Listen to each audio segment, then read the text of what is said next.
Hello, welcome indeed to Knit Matters. This is season 4, episode 6. Thank you so much for joining me. I'm delighted that you're watching. My name is Cheryl Lampard. I'm a fibre artist. I'm a knitting educator. I'm a craft yarn council certified knitting instructor. And many years ago, I used to be the proud owner of a yarn store in Brighton, England. One of the great joys of being a yarn store owner is that I got to be able to teach people how to knit. I loved doing it then. I really love doing it now. So today's episode is all about grafting. Now, whenever grafting is mentioned, we tend to automatically think about Kitchener stitch. And indeed, many knitting books refer to Kitchener stitch and grafting as interchangeable terms. But really, Kitchener stitch is one type of grafting, and there are certainly others. I'm not going to demonstrate Kitchener stitch today because we've done it in other episodes. Most recently in season 4, episode 2, when I did the true afterthought heel. And that's actually a good one to watch if you want a refresher for the technique, as I showed how to do it avoiding the little ears that we sometimes get with Kitchener stitch. So I'm going to switch now to the worktop. Because whatever grafting technique you use, the objective is to have a smooth, seamless joint that resembles a row of stitches. This was a sample I did for one of my Craft Yarn Council submissions, and you can see it really is nice and smooth and it's seamless. I know that there's a seam there, and if I'm going to be really picky, I will find it. Let's just get my little tag explaining what it is out the way. And I could find it easily because my edge stitches go in different directions there, because obviously I've got a cast on edge there, a cast on edge there, and so my edge stitches are going that way and then this way. But I can also just feel there where I've fastened off. But if those edges were encased in a seam, you'd never know that it wasn't just one seamless piece of knitting. And that's what the objective is, that we're just, it needs to resemble a row of knitted stitches essentially. So the first one I'm going to show you is this one. And virtually all the techniques I'm going to show you today, we're going to, and grafting is generally done like this. It's done with a yarn needle and yarn. This one is a bound off edge, and I'm going to graft the live stitches to it. Now, I should just mention that the only reason that this piece is bigger than this one is because I'm trying to recycle some of my samples, and I already had this one that was bound off, so it just seemed more sense to use it rather than do another piece. What I've done here is just mark where I'm going to start, because that's a V. What we're looking for is where these V stitches are just above that bound off edge. So the first thing I'm going to do is bring my yarn up from back to front on the live stitches. Then I'm going to just grab hold of those two. That first sort of stitch is always harder in grafting because you've got usually some ends come up. So I've come up there, and now I'm going to pick up, I'll take that pin out, that entire V stitch there. I'm going to drop that off the needle, and then I'm just going to go back into the hole that I've come out of in that bottom piece. Okay, so let me do that first, and then you'll see I've got a stitch that's formed nicely there. Hope you can see that. Yes, it's a bit loose, that's fine. Now I'm going to go into the next stitch on the front needle, and I'm going to go back up to the top and pick up those V stitches, that V stitch there. This is where I'm going to just start tightening up those first few stitches. Okay, then I'm going to go back down into the hole that I came out of, the bottom piece. I'm going to pick that next stitch off the needle. If your tails get in the way, just untangle them as you go. So we're always going to be coming out of the hole, going into the hole we've just come out of. Pick that stitch up that V, bring my yarn through, back into the hole at the bottom, and then take that stitch off. So we're sort of working in pairs almost. We've already got our stitch legs paired up at the top. And this is where you, every few stitches, I would recommend that you just check your tension, because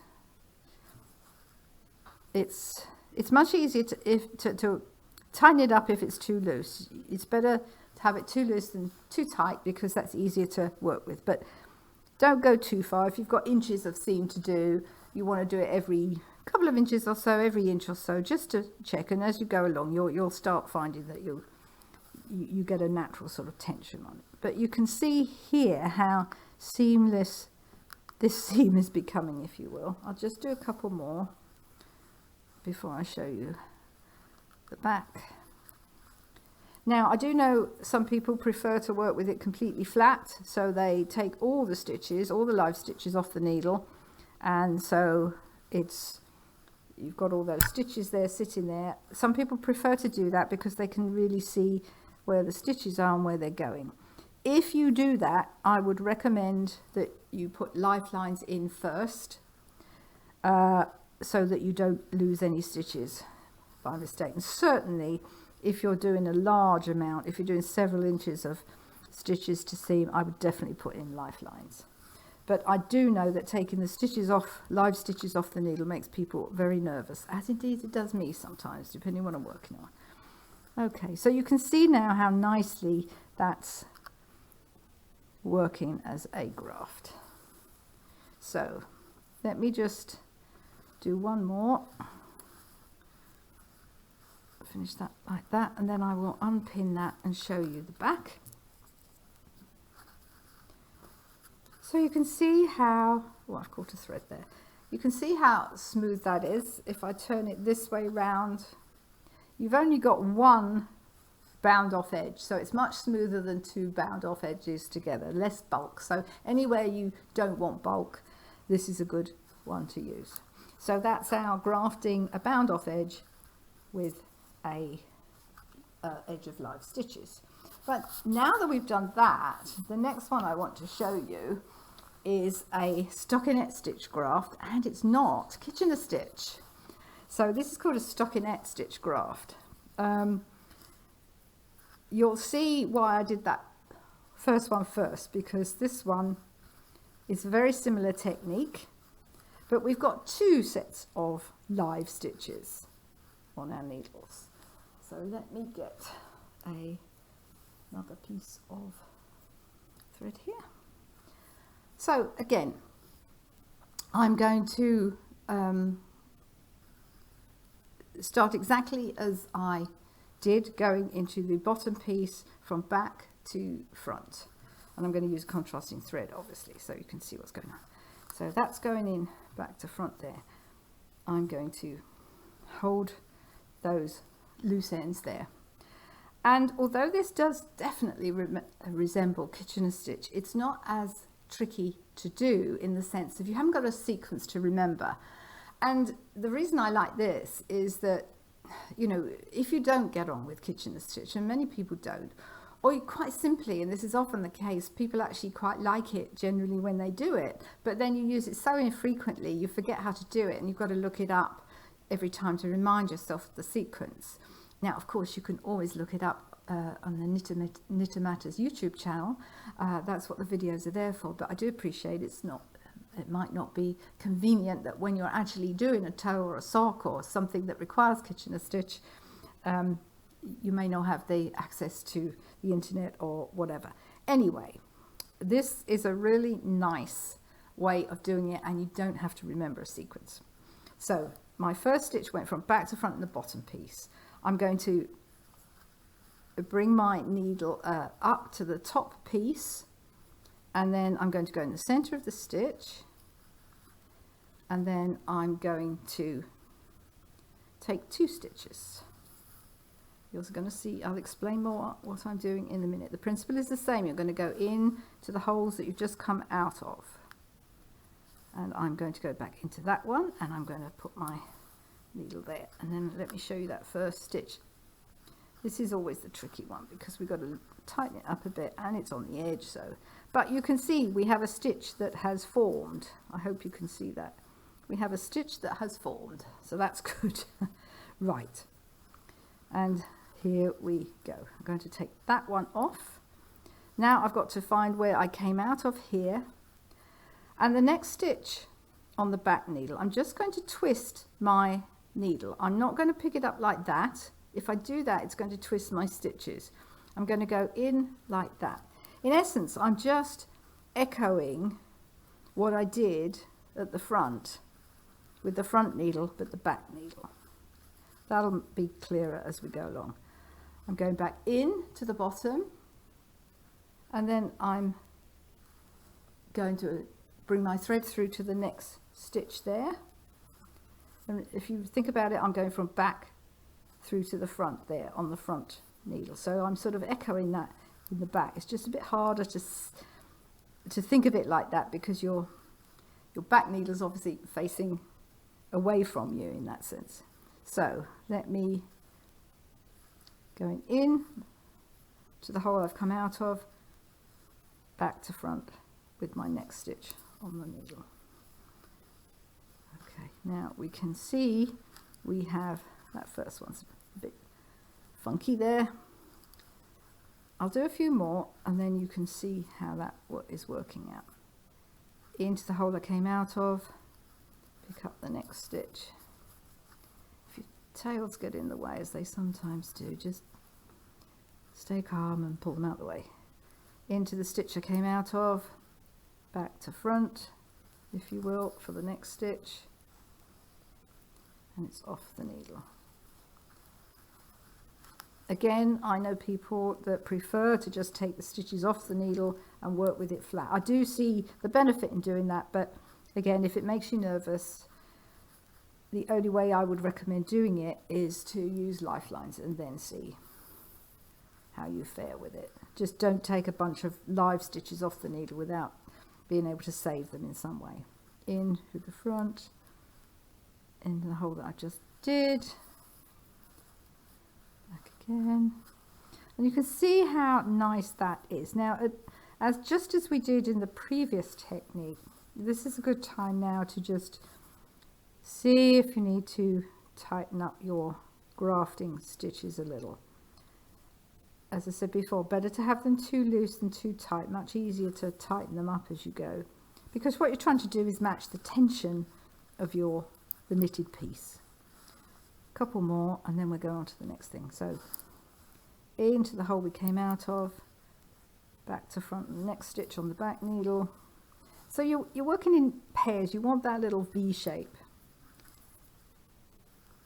Into the stitch that we came out, into the hole that we came out, went into and came out of, sorry, into the stitch that we came out of. Next one off the needle. One more, same thing. And just keep it there.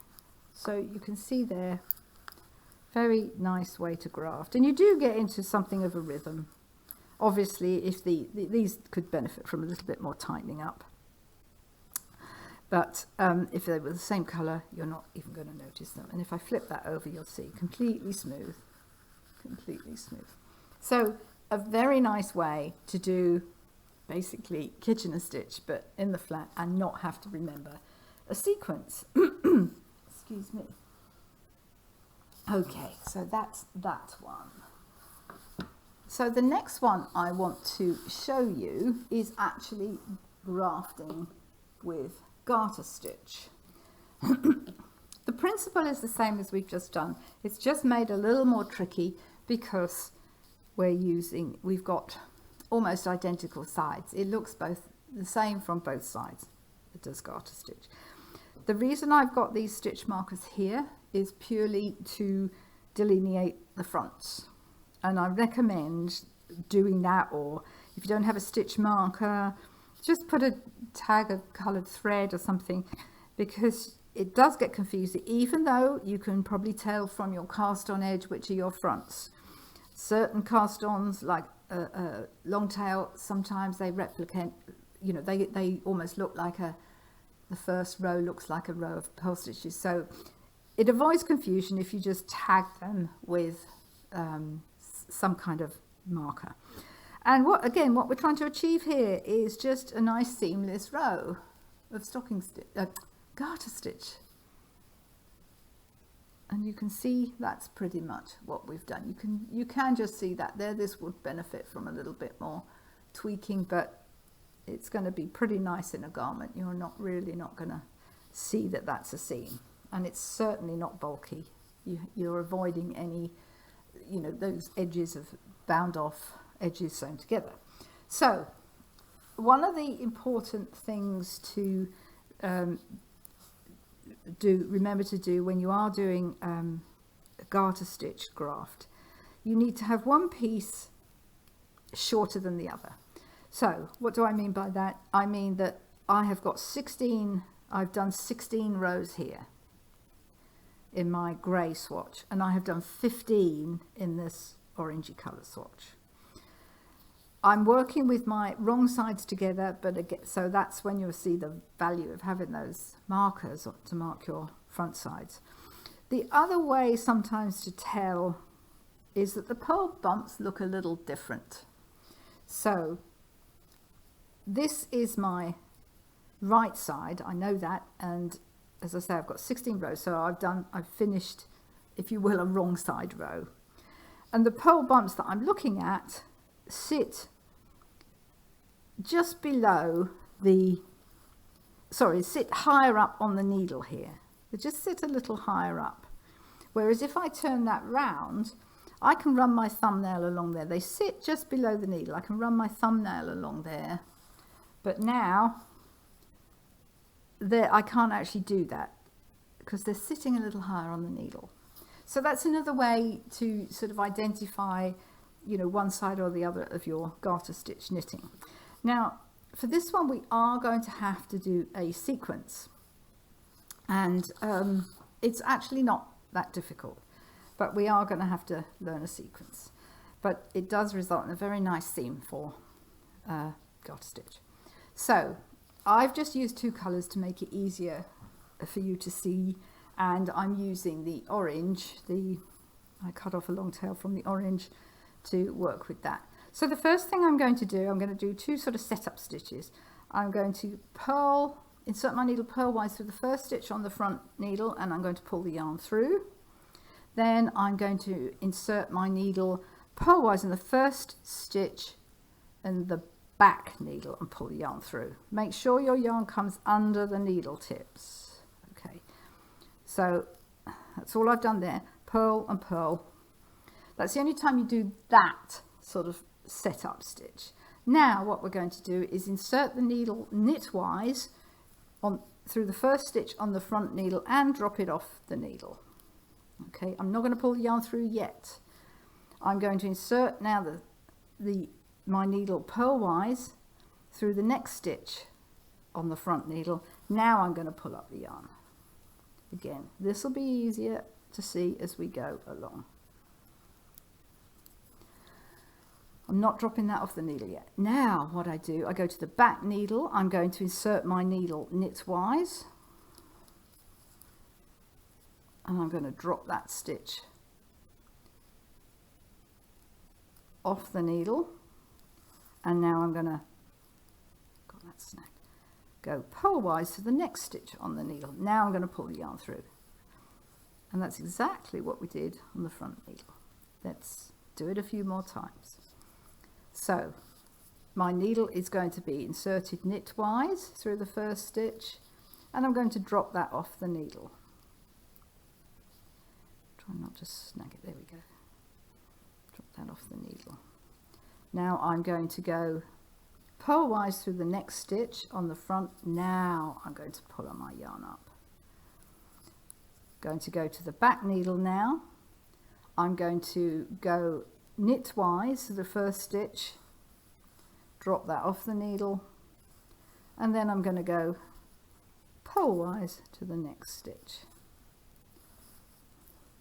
Sorry, my yarn tail is getting all in the way. I've made it a bit long. I'm going to actually cut a little bit off that, so it's not quite as long. There we go. Right, so I'm on the back. So remember now, and essentially each stitch gets worked twice. That's why you can drop it off.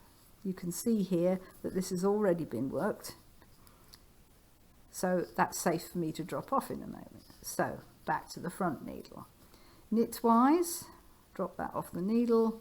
Now I'm going to pick the next stitch up purlwise, and now I'm going to pull the yarn through. Now I'm going to go to the back, knitwise through my first stitch, drop that off, purlwise. Okay, back to the front again. Knitwise, drop off, whoops, purlwise, pull the yarn through and keep on the needle.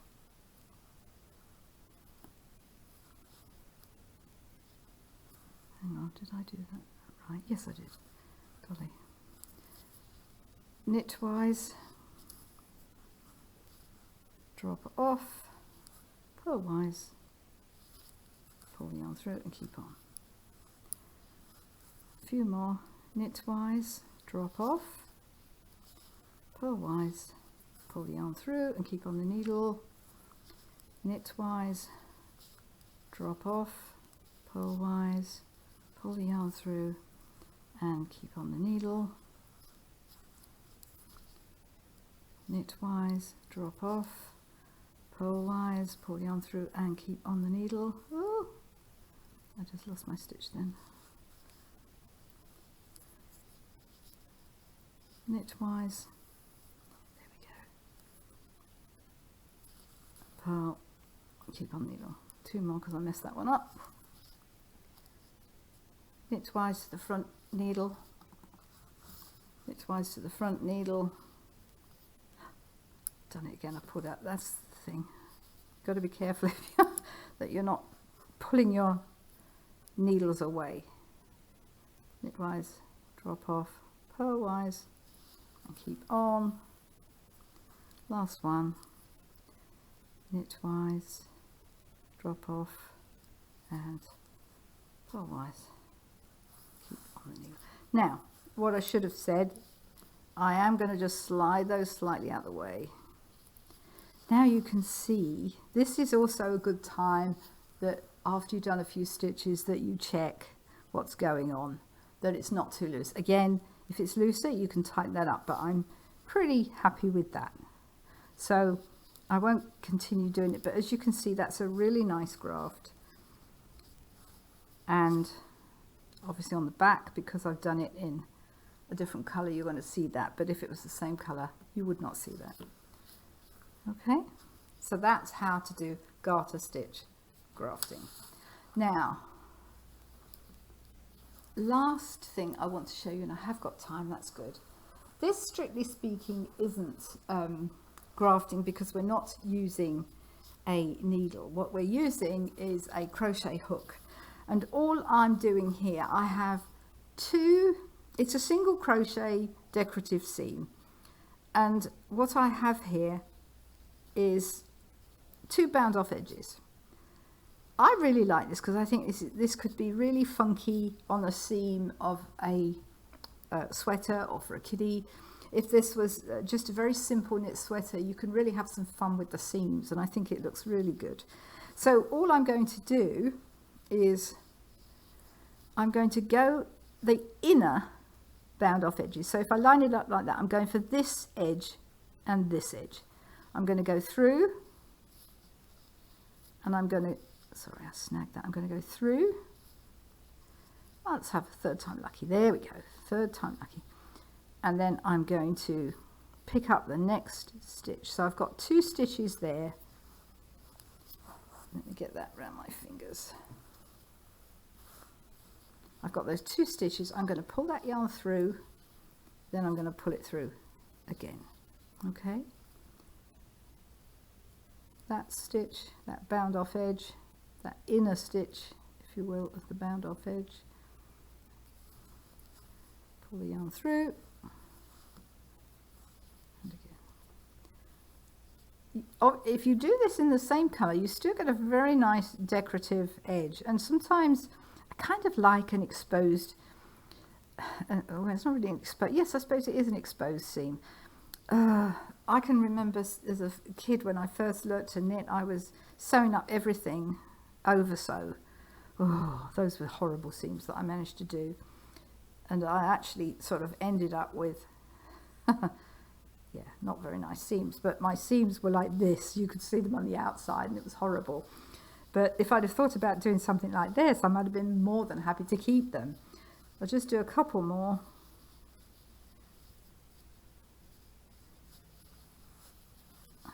Should have used it inside crochet hook. Or you could almost do this with a sort of sparkly yarn or a funky kind of yarn.